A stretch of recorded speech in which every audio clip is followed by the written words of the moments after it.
once again.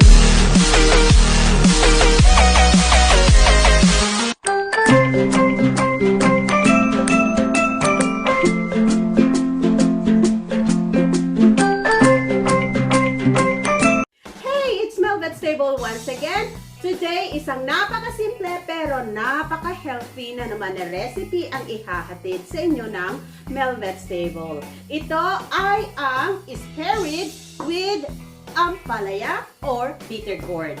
Okay, but before that, I want to thank all my subscribers who always support Mhelbeth Stable. And if you are new in my channel, please don't forget to click on the subscribe button and the notification bell so you'll always be updated every time I post a video in my channel.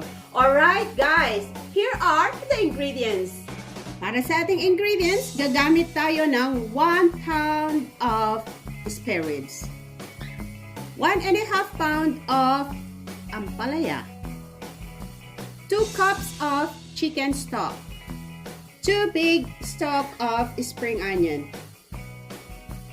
5 cloves of garlic, 2 thumb size of sliced ginger, 1 tablespoon of salted black beans, 1 tablespoon of cornstarch, 1 tablespoon of brown sugar, 1 tablespoon of sesame oil, and 1 tablespoon of soy sauce.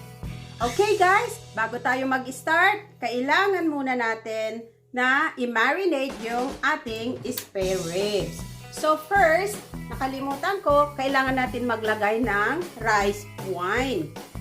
Siguro about 1 teaspoon ng rice wine. Kasi ang rice wine, nagpapalambot sa ating karne.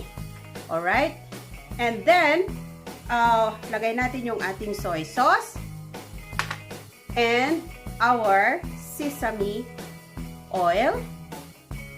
At ilagay na rin natin yung ating sugar.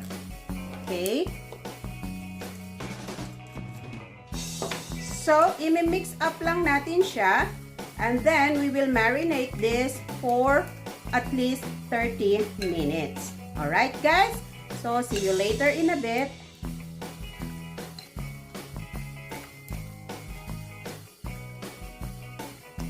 Okay, so we'll keep this in the fridge for about 30 minutes. Okay guys, this is the one we marinated a while ago na pork ribs. So, mag-init tayo ng ating kawali. And then, we will put a little bit of oil. Okay, you can use any oil you prefer. And then, painitin lang natin ng konti yung oil natin. And we will now put the marinated pork ribs.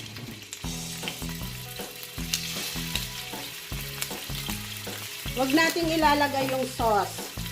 Pero, gagamitin natin mamaya yung sauce natin, okay?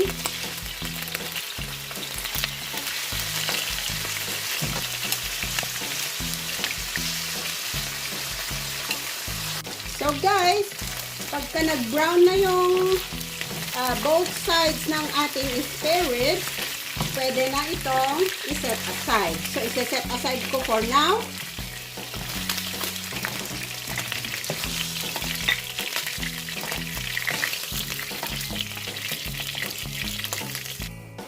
So, in the same pan na pinagprituhan natin ng pork ribs, ilalagay na natin yung ating ginger. And then, we'll put the garlic. Okay, gisa-gisa ng konti.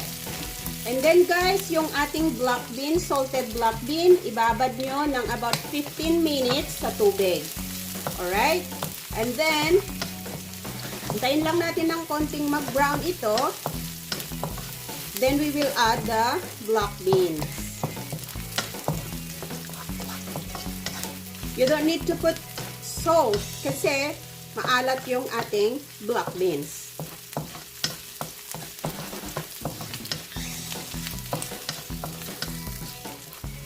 So, okay guys. put the black beans in. And ipa-fry natin siya ng konti para bumango.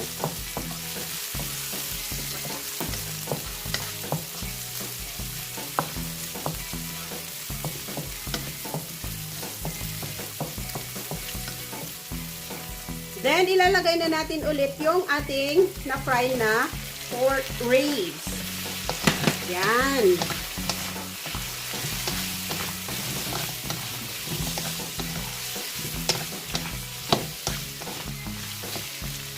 Saka natin ilagay yung ating chicken broth. There you go. And yung marinade ng ating pork. Idadagdag natin dyan para dagdag sa lasa. So guys, pakukuluan natin ito hanggang sa lumambot yung ating ribs. Alright? So tatakpan natin at pakukuluan. Alright guys, after nating pinakuluan ito at pinalambot yung ating karne, I think this is good enough. It's so soft na siya.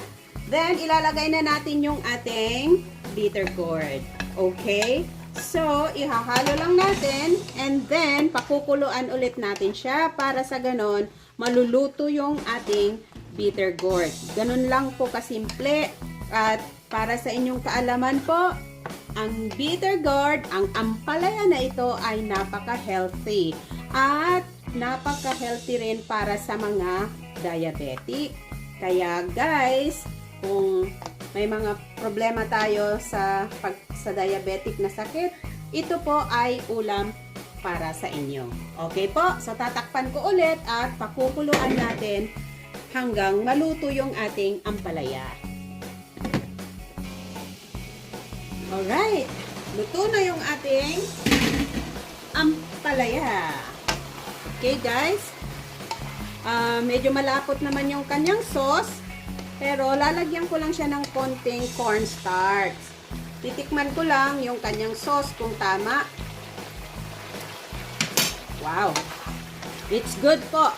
Pero, kung medyo maalat kayo magtimpla, dagdagan nyo na lang po ng salt. Pero sa akin, tamang-tama lang po yung kanyang salt.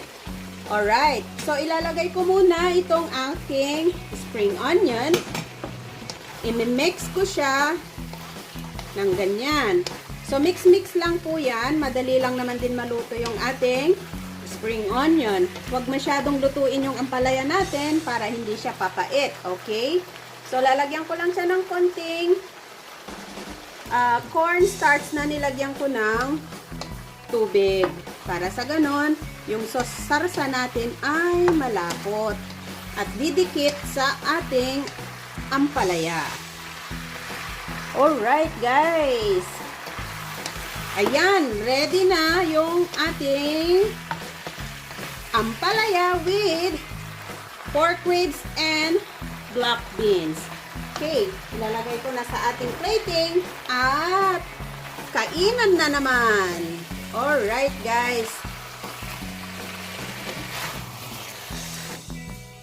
Ayan guys, ang ating special na ampalaya recipe. Maraming salamat pala sa nag-request sa recipe ito. Si Miss Annalyn Tungol. Sis Annalyn, thank you so much.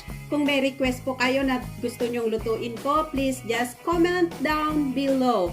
Okay? Sa lahat ng aking mga subscribers, maraming salamat for your continued support to Mhelbeth's Table. And if you are new in my channel, please don't forget to click on the subscribe button and the notification bell para lagi kayong updated tuwing nag-a-upload ako ng aking mga videos. Maraming salamat po at hanggang sa muli.